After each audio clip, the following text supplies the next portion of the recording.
In Ghana, we say it takes a village to raise a child. And that is true. But nobody told us what to do when the village moves into your marriage. Today we are talking about in-laws, the people who love you and your partner genuinely, fiercely, and who are sometimes the reason your relationship is quietly falling apart. If you are married or in a serious relationship in Ghana, I want you to close your eyes for a second. Actually, don't close your eyes. You won't be able to watch. But I want you to think about the last time your in-laws or your partner's family affected your relationship. Not the lovely Sunday lunch moments. The other moments.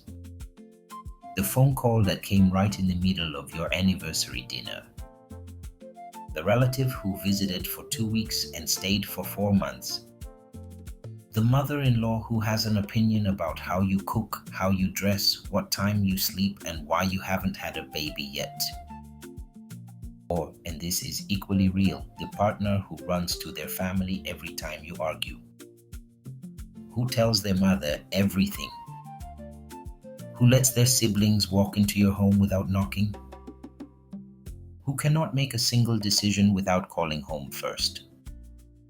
We love our families. That is not in question. The question is, at what point does family involvement stop strengthening a marriage and start suffocating it? The cultural truth. Let me say something clearly before we go any further. Ghanaian family culture is one of the most beautiful things about us. The way we show up for each other at funerals, at hospital bedsides, in financial crisis, in celebration. There is a collective love in this culture that many societies have completely lost. I would not trade it. In our tradition, marriage was never just a union of two individuals. It was a joining of two families. The extended family was a support system, elders offering wisdom, relatives providing childcare, the community holding the couple accountable to each other. That system at its best made marriages stronger, not weaker. What has changed is not the love. The love is still there. What has changed is the context. Our grandparents lived in compounds, everyone under one roof or on one plot. The boundaries were different because the living arrangements were different. Today, many couples live in their own apartments in different cities, sometimes different countries. And yet, the expectation of family access and family involvement has not adjusted to match. The structure changed. The expectations didn't. And that gap, that mismatch, is where the Wahala lives. 4 real in-law scenarios. Let me name 4 scenarios that are playing out in Ghanaian marriages right now. And I want you to be honest with yourself about which one you are living in. Scenario number 1, the reporting partner. Every argument, every private struggle, every financial decision gets reported back to the family. Not for genuine advice, but because the habit of family consultation was never replaced with the habit of partner consultation. The other person finds out their private life is community knowledge. Trust breaks, slowly, silently, completely. Scenario number 2, the competing mother. She was his primary woman for 30 years. Then someone else arrived. Consciously or not, she finds ways to remain central, criticizing the wife's cooking, comparing her to other women, calling her son multiple times a day, arriving unannounced. And the son, caught between the 2 women he loves most, does the worst possible thing, nothing. He says nothing to either of them. Scenario number 3, the financial open door. The couple is struggling to save, to build, to plan their future. but every relative who calls with a problem becomes their problem. School fees for a cousin, a sibling's rent, the uncle's medical bills. The giving is real and the love is genuine, but nobody sat down and decided together what the family contribution budget actually is. One partner gives freely. The other watches their savings disappear and says nothing. Until the day they say everything. Scenario number 4, the verdict family. Every decision the couple makes, where to live, how many children to have, what car to buy, whether the wife should work, gets run past the family first. Not for information, for permission. The couple has been married 5 years but has not yet learned to be a unit. They are still two individuals with separate family loyalties, sharing a bed but not a life direction. Now, before the in-laws watching this get offended, I want to say something important. In almost every one of these scenarios, the family is not the villain. They are doing what families do. They are showing up. They are staying involved. They are loving in the only way they were taught to love. The gap is not in the family's love. The gap is in the couple's boundary. And that boundary, that clear line that says this is our marriage, this is our space, this is our decision, that is the responsibility of the couple, not the family. You cannot blame the water for flooding the room if you never closed the door. Why partners become complicit, the harder truth.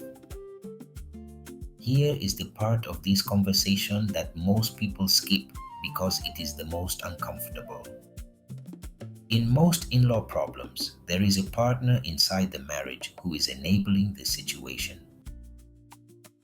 And that partner needs to be named. The man who lets his mother disrespect his wife and says nothing is not protecting family harmony. He is choosing his mother's comfort over his wife's dignity.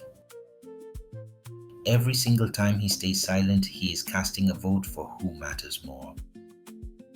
And his wife is counting those votes. The woman who tells her sisters everything, every argument, every shortcoming, every private moment, is not just venting. She is inviting her family into a space they were never meant to occupy. And her husband, who learns that nothing he says or does is private, will eventually stop saying anything real at all. In both cases, the same thing is happening. The partner has not yet made a full emotional transition from their family of origin to their family of choice. They are still, in some deep part of themselves, more loyal to the home they came from than to the home they are building. And until that transition happens, truly happens, no boundary conversation will stick. Your wife and your mother, they are not the same person. Your husband and your father, they are not the same person. The marriage requires you to put your partner first, not instead of your family, not against your family. First, what healthy family involvement looks like. So what does healthy family involvement actually look like? Because I am not asking you to cut off your family. I am asking you to protect your marriage from within it. There is a difference. What breaks the marriage? Sharing private arguments with family members. Allowing relatives to visit without mutual agreement. Making major financial decisions after family consultation, not partner consultation. Staying silent when family disrespects your partner. Expecting your partner to love your family the way you do without building that relationship. What protects the marriage? Deciding together what family knows and what stays private. Presenting a united front, even if you disagree privately first. Setting financial contribution limits as a couple, then communicating them as a couple. Defending your partner to your family out loud in the moment. Introducing your partner to your family slowly and building genuine relationship, not just tolerance. The single most important thing a couple can do about family involvement is have the conversation with each other before the problem arrives. Not after the mother-in-law has already moved in. Not after the money has already been sent.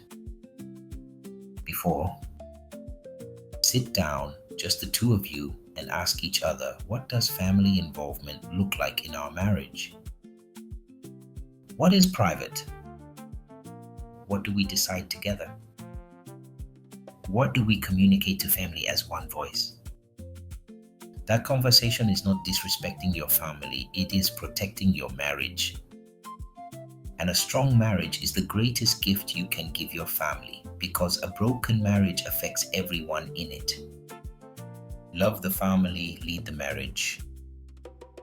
Our families are not our enemies, they are our roots. And roots are supposed to hold you steady, not follow you into every room of your marriage. Love your in-laws, visit them, honor them, call them, involve them in the celebrations, in the grief, in the raising of your children. Let them be family. But understand this clearly. Your marriage is a house that you and your partner build together. Your families can come and visit. They do not get to move the walls. And to every partner watching who has been staying silent while their family slowly edges into their marriage, this is your sign. The most loving thing you can do for your family is to build a marriage they can be proud of. And you cannot build that marriage if you have not first chosen it fully, loudly, without apology. Tell me in the comments, what is the one in-law boundary you wish your partner would enforce? And if you are the in-law, be honest, do you think you have ever crossed a line even unintentionally? Let's have the real conversation. Share this with the person who needs to see it, even if that person is sitting right next to you.